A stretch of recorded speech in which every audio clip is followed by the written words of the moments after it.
اس نے انہیں خدا کے فرزند بننے کا حق بخشا، یعنی انہیں جو اس کے نام پر ایمان لاتے ہیں۔ یہاں پر 12ویں آیت ختم ہو رہی ہے اور اس سے آگے وہ آیت شروع ہو رہی ہے جو میں نے شروع میں پڑھی تھی۔ تو ہم کیا کرتے ہیں، وہی ایک آیت اٹھاتے ہیں، اس کو پیچھے سے نہیں دیکھتے کہ اس کا کانٹیکس کیا ہے، یہ کس طرح سے خداوند کے پاک کلام میں لکھا ہوا ہے، بلکہ ہم ایک آیت کی تفسیر کرنا شروع کر دیتے ہیں یا اس کو کوٹ کر دیتے ہیں۔ تو بڑی ضرورت ہے کہ ہم اوپر جا کے آیات کو دیکھیں کہ کس طرح سے وہ حوالے سے ریلیٹ کر رہی ہیں۔ جب ہم ان کو آپس میں ملائیں گے پھر ہمیں پتہ چلے گا کہ یہ حوالہ جات کس طرح سے ہماری مدد کرتے ہیں۔ خداوند کے پاک کلام اپنی تشریح خود ہی کر دیتا ہے، ہمیں ادھر ادھر جانے کی ضرورت نہیں پڑتی۔ جب ہم خداوند کے پاک کلام کو بغور اس کا مطالعہ کرتے ہیں تو ہمیں پتہ چلتا ہے کہ یہ اپنی تشریح خود ہی کر رہا ہے۔ اسی طرح جس طرح میں نے پڑھا، تو جب ایک آیت ہم پڑھیں گے تو اس سے ہمیں واضح نہیں ہوتا، لیکن جب ہم اس کے ساتھ اوپر والی 2 آیات پڑھیں گے تو پھر ہمیں واضح ہوتا ہے کہ یہ انسانوں کے بارے میں ہے، نہ کہ یہ خداوند یسوع مسیح کے بارے میں ہے۔ اب ان آیات کو ہم دوبارہ سے دیکھیں گے۔ میں 11ویں آیت سے دوبارہ پڑھنے لگا ہوں۔ وہ اپنے گھر آیا اور اس کے اپنوں نے اسے قبول نہ کیا۔ وہ اپنے گھر آیا اور اس کے اپنوں نے اسے قبول نہ کیا۔ یہاں پر ہم دیکھ رہے ہیں وہ اپنے گھر آیا، کون اپنے گھر آیا؟ مطلب یسوع مسیح اپنے گھر آیا، اور اس کا گھر کیا ہے؟ یہاں پر بنی اسرائیل کی بات ہو رہی ہے کہ وہ بنی اسرائیل میں آیا لیکن اپنوں نے اسے قبول نہ کیا۔ آگے ہم جب دیکھتے ہیں 12ویں آیت تو اس میں یوں مرقوم ہے، لیکن جتنوں نے اسے قبول کیا، لیکن جتنوں نے اسے قبول کیا۔ اب یہاں پر جتنوں نے اسے قبول کیا، اس کا مطلب یہ بھی ہے کہ بنی اسرائیل میں سے جو اسے قبول کرنے والے ہیں اور آج کے ہم ایماندار جو اسے قبول کرنے والے ہیں، یہ ورس ہمارے لیے بھی ہے، یہ پاک کلام ہمارے لیے بھی ہے۔ جتنوں نے اسے قبول کیا، اس نے انہیں خدا کے فرزند بننے کا حق بخشا۔ کس نے حق بخشا؟ خداوند یسوع مسیح نے۔ سب سے پہلے ہمیں اس کو قبول کرنے کی ضرورت ہے تاکہ ہم خدا کے فرزند بنیں۔ خدا کے فرزند بننے کے لیے ہمیں مسیح کو قبول کرنا لازم ہے۔ آگے ہم پڑھتے ہیں، بلکہ اس کے آگے ہی اس کی وضاحت ہے، یعنی انہیں جو اس کے نام پر ایمان لاتے ہیں۔ جو اس کے نام پر ایمان لاتے ہیں، اب ان کے بارے میں ہے کہ وہ نہ خون سے، نہ جسم کی خواہش سے، نہ انسان کے ارادہ سے، بلکہ خدا سے پیدا ہوئے۔ تو ہوئے کا جو ورڈ میں نے شروع میں ہائی لائٹ کیا تھا کہ ایک ورڈ نے میری توجہ اپنی طرف کھینچی، تو اس کو اوپر والی 2-3 آیات پڑھنے سے ہمیں واضح ہو رہا ہے کہ یہ خداوند یسوع مسیح کے بارے میں بالکل نہیں ہے۔ اگر ہم ویسے کہیں کہ یہ خداوند یسوع مسیح کے بارے میں ہے تو بالکل، لیکن یہاں پر اگر ہم اس حوالے کو جہاں پر یہ لکھا ہوا ہے، یہاں یہ خالص طور پر انسانوں کے بارے میں ہے۔ انسانوں کے بارے میں بھی اگر میں اس کو زیادہ ڈیفائن کروں تو انسانوں کے بارے میں نہیں، بلکہ یہ ایمانداروں کے بارے میں ہے۔ اگر آپ ایماندار ہیں تو یہ لفظ آپ کے لیے ہے، اگر میں ایماندار ہوں تو یہ ورڈز میرے لیے ہیں۔ ایماندار کا لفظ جب آتا ہے تو ہمیں اپنی زندگیوں پر غور کرنے کی ضرورت ہے۔ کیا ہم ایماندار ہیں؟ کیا ہم مسیح پر ایمان لائے ہوئے ہیں؟ کیا ہم نے مسیح کو اپنا نجات دہندہ قبول کیا ہوا ہے، یا ہم صرف نامی مسیحی ہیں؟ بہت سے مذاہب ہیں جس مذہب میں پیدا ہونے سے آپ اس مذہب کا حصہ بن جاتے ہیں، لیکن جو کرسچینٹی ہے، جو مسیحت ہے، اس میں آپ کو مسیح کو اپنا نجات دہندہ قبول کرنے کی ضرورت ہے۔ اگر آپ مسیح کو اپنا نجات دہندہ قبول کرتے ہیں، اپنے دل و جان سے اس کے لیے فکر کرتے ہیں کہ مجھے اس کی ضرورت ہے، مسیح کو بھی ہماری ضرورت ہے لیکن ہمیں بھی اس کی ضرورت ہے، تو پھر ہم اس کے بیٹے بنتے ہیں، خدا کے بیٹے بنتے ہیں اس پر ایمان لانے کے وسیلہ سے۔ اب میں ایمان کی طرف تھوڑا بڑھنا چاہوں گا کہ ایمان کیا ہے۔ ایمان کو اگر اردو میں ہم دیکھیں تو اس کے متبادل آپ کو لفظ جو ملیں گے وہ ہے عقیدہ، اعتقاد، بھروسہ۔ تو اگر آپ نے مسیح کی طرف جانا ہے تو آپ کو اس پر بھروسہ کرنا ہے، اس پر اعتقاد کرنا ہے، اس کو اپنا شخصی نجات دہندہ ماننا ہے، تاکہ وہ آپ کی زندگی میں آئے، تاکہ وہ آپ کو خدا کا فرزند بنائے، تاکہ آپ جو یہ پیدائش ہے جس کا تعلق نہ خون سے ہے، نہ جسم کی خواہش سے ہے، نہ انسان کے ارادہ سے ہے، بلکہ خدا سے پیدا ہونا۔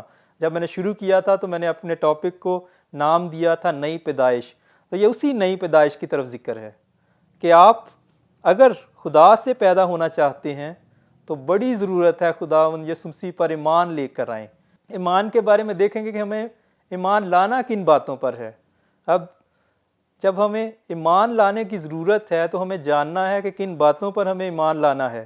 ہم اسی باب میں پہلی چند آیات دیکھیں گے، ہمیں واضح ہو جاتا ہے کہ ہم نے کس بات پر ایمان لانا ہے۔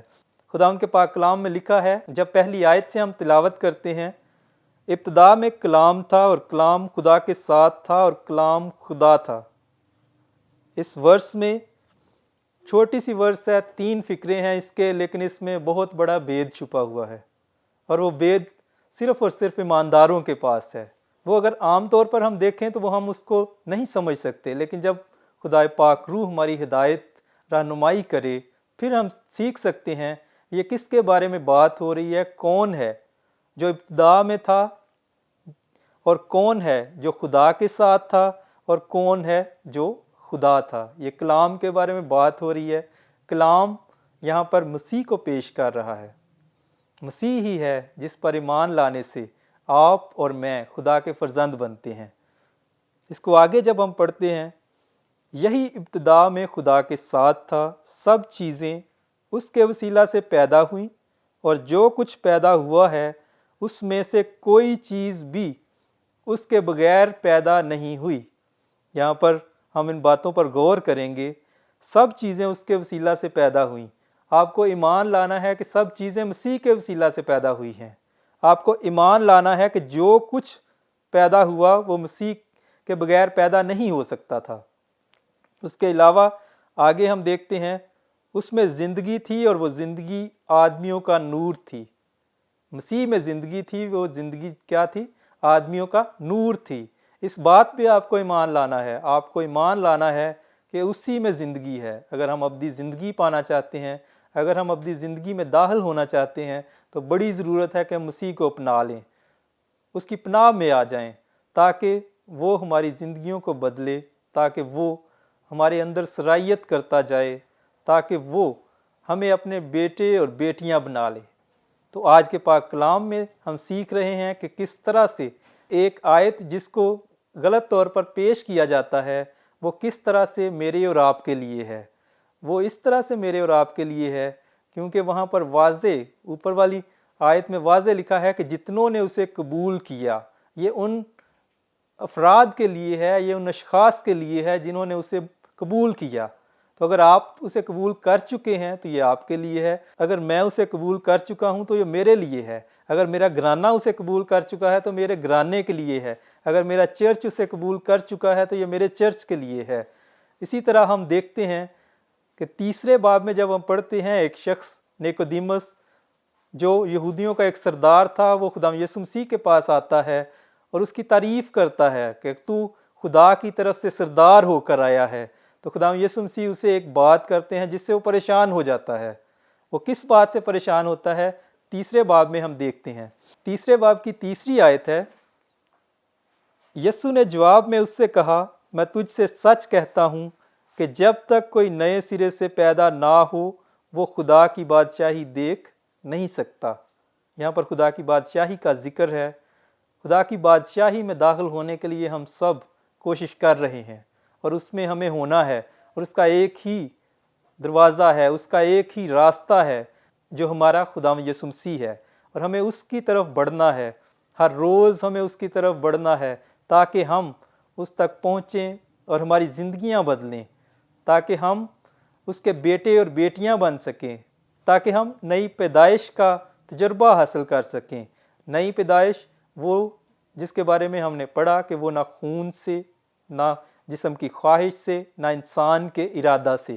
نئی پیدائش کا جب ہم دیکھتے ہیں تو وہ اس طرح سے نہیں ہو سکتی، لیکن خداوند کا پاک کلام ہی اس بارے میں ہمیں بتاتا ہے کہ نئی پیدائش کس طرح سے ہو سکتی ہے۔ مسیح یسوع پر ایمان لانے سے، نئے سرے سے پیدا ہونے سے، پانی اور روح سے بپتسمہ لینے سے نئی پیدائش ہمیں حاصل ہو سکتی ہے۔ تو اس کے لیے ضروری ہے کہ ہم اپنے آپ کو جانچیں، کیا ہم خداوند کے پاک کلام کے مطابق اپنی زندگی بسر کر رہے ہیں؟ کیا میری اور آپ کی زندگی میں وہ ایمان ہے جو خدا چاہتا ہے؟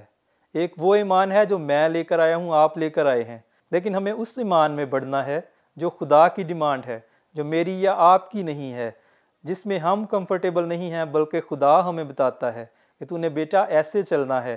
ہمیں کوئی بھی بات ایسی نہیں کرنی، کوئی ایسی سوچ اپنے ذہن میں نہیں رکھنی جو خدا کے کلام کے منافی ہے۔ ہمیں بالکل ویسے ہی چلنا ہے جس طرح خداوند کا پاک کلام بیان کرتا ہے۔ ہمیں ان راہوں پر چلنا ہے جن پر خداوند یسوع مسیح ہمیں لے کر جانا چاہتے ہیں۔ جب ہم ان راہوں پر چلیں گے تب ہی ہم خداوند کے بیٹے، خداوند کے فرزند کہلائیں گے۔ جب ہم ایمان کی بات کرتے ہیں تو اس کے ساتھ آپ کے اعمال اٹیچ ہیں۔ اس میں کوئی شک نہیں کہ آپ اعمال کی بنا پر ابدی زندگی حاصل نہیں کر سکتے، وہ صرف اور صرف خداوند یسوع مسیح کے خون کے وسیلہ سے آپ حاصل کرتے ہیں۔ لیکن جب ہم ایمان کی بات کرتے ہیں کہ میں ایمان رکھتا ہوں، آپ عقیدہ رکھتے ہیں، آپ کا پورا اعتقاد ہے خداوند یسوع مسیح پر، تو پھر ہو نہیں سکتا کہ میں یا آپ جب ایمان رکھتے ہیں تو اس کی راہوں پر نہ چلیں۔ اور خداوند یسوع مسیح کبھی بھی آپ سے نہیں کہے گا کہ آپ جھوٹ بولیں، وہ کبھی بھی آپ سے نہیں کہے گا کہ آپ چوری کریں، وہ کبھی بھی آپ سے نہیں کہے گا کہ آپ خداوند کے ان حکموں کو نہ مانیں جو کلام مقدس میں درج ہیں۔ وہ تو خود کہتا ہے کہ میں شریعت کو منسوخ کرنے نہیں بلکہ پورا کرنے آیا ہوں۔ جب وہ خود پورا کرنے آیا ہے، وہ کبھی بھی نہیں کہے گا کہ آپ شریعت کے حکموں کو رد کریں اپنی ضرورتوں کے لیے، وہ کبھی بھی نہیں کہے گا کہ آپ اپنے فائدہ کے لیے شریعت کو نہ مانیں، بلکہ ہمیں شریعت پر چلنے کی ضرورت ہے۔ وہ شریعت جو خداوند یسوع مسیح کی ہی دی ہوئی ہے، ہمیں اس پر چلنے کی ضرورت ہے اور ہمیں دیکھنے کی ضرورت ہے۔ اب ہم دوبارہ سے ریویو کریں گے کہ ہم نے آج کے پاک کلام سے کیا کچھ سیکھا۔ جب ہم اس بات کے بارے میں دیکھ رہے تھے کہ اس ورس میں کس طرح سے انسانوں کے بارے میں کہا ہوا ہے کہ وہ خدا سے پیدا ہوئے، تو ہم نے سیکھا کہ خدا سے پیدا ہونے کے لیے ہمیں کیا کرنا ہے، ہمیں خداوند یسوع مسیح پر ایمان لانا ہے۔ جب ہم نے ایمان کے بارے میں سیکھا کہ ایمان کا مطلب کیا ہے، پھر ہم نے سیکھا کہ ہمیں ایمان کن باتوں پر لانا ہے۔ ہمیں ان باتوں پر ایمان لانا ہے کہ ہمارا پورا بھروسہ، پورا توکل خداوند یسوع مسیح پر ہے۔ ہمیں ان باتوں پر ایمان لانا ہے کہ ابتدا میں کلام تھا، کلام خدا کے ساتھ تھا اور کلام خدا تھا۔ ہمیں اس بات پر بھی ایمان لانا ہے، اس بات سے ہم انکار نہیں کر سکتے۔ اگر آپ مسیحی ہیں تو یہ ورس آپ کی زندگی بدلنے کے لیے کافی ہے کہ ہم اس پر ایمان رکھتے ہیں جو ابتدا میں تھا اور جو انتہا تک رہے گا۔ تو آج کے جو پوائنٹس ہم نے سیکھے ہیں وہ یہی ہیں۔ ان پوائنٹس کو ہمیں اپنی زندگیوں میں لینا ہے، ان پر غور کرنا ہے۔ پاک کلام کو صرف پڑھتے نہ رہیے بلکہ اس پر غور کریں۔ جب میں نے بھی غور کیا تو مجھے سمجھ آئی کہ یہ خداوند یسوع مسیح کے لیے نہیں ہے، بلکہ یہ ہم انسانوں کے لیے ہے۔ اس کے ایک ایک ورڈ کو، ایک ایک لفظ کو چبائیں، اپنے اندر لیں، تاکہ آپ کو اس کی افادیت کا پتہ چلے، تاکہ آپ مؤثر طور پر خداوند کے پاک کلام کو صحیح طور پر اپنی زندگیوں میں لیں۔ اور آج کے پاک کلام کے مطابق آپ نے اور میں نے اپنی زندگی کو دیکھنا ہے۔ کیا میری زندگی میں مسیح ہے؟ کیا میری زندگی میں وہ ایمان ہے جو خدا چاہتا ہے؟ کیا میں ان باتوں پر ایمان لاتا ہوں جو خدا چاہتا ہے؟ کیا میں وہ کام کر رہا ہوں جو خدا چاہتا ہے؟ اگر آپ نہیں کر رہے، اگر میں نہیں کر رہا، تو ہمارے لیے سوچنے کا مقام ہے، ہمارے لیے سوچنے کی بات ہے کہ ہم ان باتوں پر غور کرنا شروع کریں۔ ہم آج سے ہی ان باتوں پر غور کرنا شروع کریں کہ ہم اپنی زندگیوں میں مسیح کو لیں گے۔ جب آپ مسیح کو اپنی زندگیوں میں لے لیں گے تو آپ کی ساری مشکلات حل ہو جائیں گی۔ میں اپنی اس بات کو تھوڑا آگے بڑھانا چاہوں گا کہ مشکلات سے مراد یہ نہیں کہ آپ کی زمینی مشکلات حل ہونا شروع ہو جائیں گی، بلکہ ہمیں صدرک، میثق اور عبدنجو کی طرح یہ کہنا ہے کہ ہمارا خدا بچانے کی قدرت رکھتا ہے، لیکن اگر وہ نہ بھی بچائے تو بھی بادشاہ ہم تیری مورت کو سجدہ نہیں کریں گے۔ ہمیں اسے آزمانا نہیں ہے، ہمیں اسے اپنے لیے آزمانا نہیں ہے، بلکہ اس پر اپنا بھروسہ، اعتقاد پورے طور پر کرنا ہے کہ حالات جیسے بھی ہوں اس کی مرضی کے خلاف کچھ بھی نہیں ہو سکتا۔ سو ہمیں سوچنے کی ضرورت ہے کہ ہم نئی پیدائش کا تجربہ رکھتے ہیں یا نہیں۔ اگر نہیں رکھتے تو بہت ضروری ہے کہ جس طرح سے دنیا میں تبدیلیاں آ رہی ہیں، جس طرح سے ہر روز ہمیں حالات مشکل سے مشکل تر ہوتے ہوئے نظر آتے ہیں، تو ہمیں ضرورت ہے کہ ہم مسیح کی طرف بڑھیں۔ صرف وہی نجات دہندہ ہے، اس کے علاوہ کوئی نہیں ہے، صرف وہی نجات دہندہ ہے۔ تو میں آپ سے التماس کرتا ہوں کہ آج کے پاک کلام پر غور کیجئے گا اور اپنی جو آپ کی بائبل سٹڈی ہے اس پر بھی غور کریں. صرف اس کو پڑھتے نہ چلے جائیں بلکہ اس پر غور کریں کہ خداوند کا پاک کلام میرے لیے کیا کہتا ہے، آج جو میں نے پڑھا ہے اس میں میرے لیے کیا میسیج ہے. جب آپ اس کو پڑھنا شروع کریں گے تو خدا آپ پر بید کھولنا شروع کر دے گا. خدا آپ کو وہ باتیں سکھانا شروع کر دے گا جو آج تک آپ نہیں سمجھے.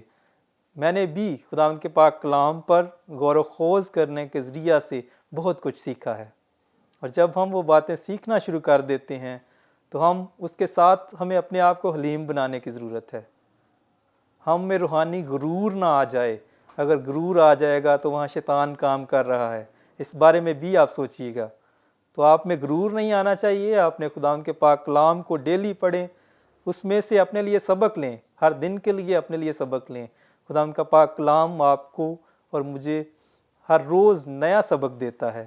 وہ آپ کی زندگی گزارنے کے تمام طریقے بتاتا ہے کہ کس طرح سے آپ نے زندگی گزارنی ہے. بس اس بات کی ضرورت ہے کہ ہم بہت ہی اچھے طریقے سے پوری طرح سے غور کر کے خداوند کے پاک کلام کو پڑھیں تاکہ ہماری زندگیاں بدلیں. ہماری زندگیوں کو بدلنے کے لیے خداوند کا پاک کلام کافی ہے. روح کی ہدایت مانگیں کہ وہ آپ کو گہرے بید دے تاکہ آپ دوسروں کے ساتھ شیئر کریں اور ہم سب مل کر برکت پائیں. ابھی میں دعا کرنا چاہوں گا. قدوس قدوس قدوس مہربان باپ، تیرے شکر گزار ہیں آج کے دن کے لیے، اور اے خداوند اس موقع کے لیے کہ تو نے مجھے دیا. خداوند میں شکر گزار ہوں تیرا کہ تو نے برکت ٹی وی چینل کو اپنے کلام کو لوگوں تک پہنچانے کے لیے استعمال کیا ہے اور کر رہا ہے. اسی طرح سے اے خداوند پاسٹر صالح جان برکت صاحب کے لیے دعا کرتے ہیں کہ خداوند تو ان کی خدمت کی حدوں کو اور زیادہ بڑھا، اور زیادہ اے خداوند ان کو برکت دے، ان کی فیملی کے ساتھ ہو. اسی طرح ہم جو کلام سنانے والے اور جو سننے والے ہیں ہمارے خاندانوں کے ساتھ ہو. ہر طرح سے اے خداوند ہم اپنے آپ کو تیری حفاظت میں دے دیتے ہیں.